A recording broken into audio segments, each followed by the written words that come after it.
Paul Nathanson with the Policy Resolution Group at Bracewell and part of the One Voice team in Washington, D.C. Thanks for tuning in to 2 Minutes with One Voice. This week I'm going to spend a couple of minutes speaking once again on metal supply and tariffs.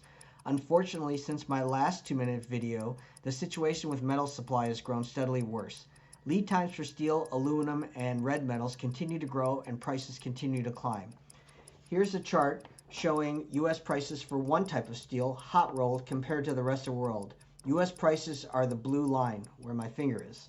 It doesn't take an economist to know that when U.S. manufacturers, whose product costs are sometimes based as much as 50% or more on steel costs, are paying this much more for steel than their overseas competitors, then they're going to lose business. After all, there are no tariffs on these products, just on the raw steel, so their customers may turn to overseas suppliers and import the product tariff-free.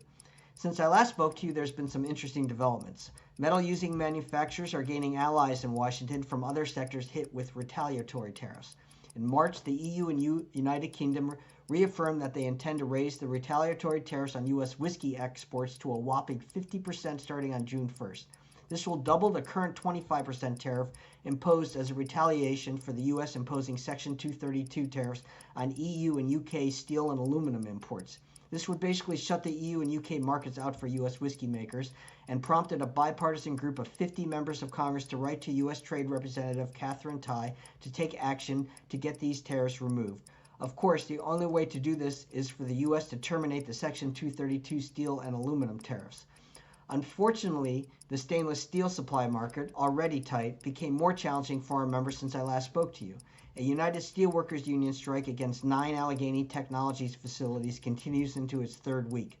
Late last year, ATI announced plans to exit the standard stainless steel sheet market by mid-2021, but the current strike presents another point of disruption for buyers because the few other stainless suppliers in the U.S. do not have the capacity to replace the ATI supply at this point. There will simply not be enough steel and aluminum in the U.S. market needed should Congress pass the $2 trillion infrastructure plan proposed recently by the Biden administration, particularly because of the Buy America provisions which require the use of domestic steel in federal projects.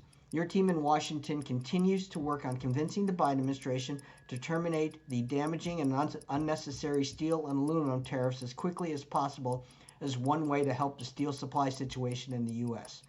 Finally, a quick shout out to NTMA's Pittsburgh chapter, who recently received a $490,000 grant from the Pennsylvania Department of Education for its signature youth program, Southwestern Pennsylvania Bots IQ.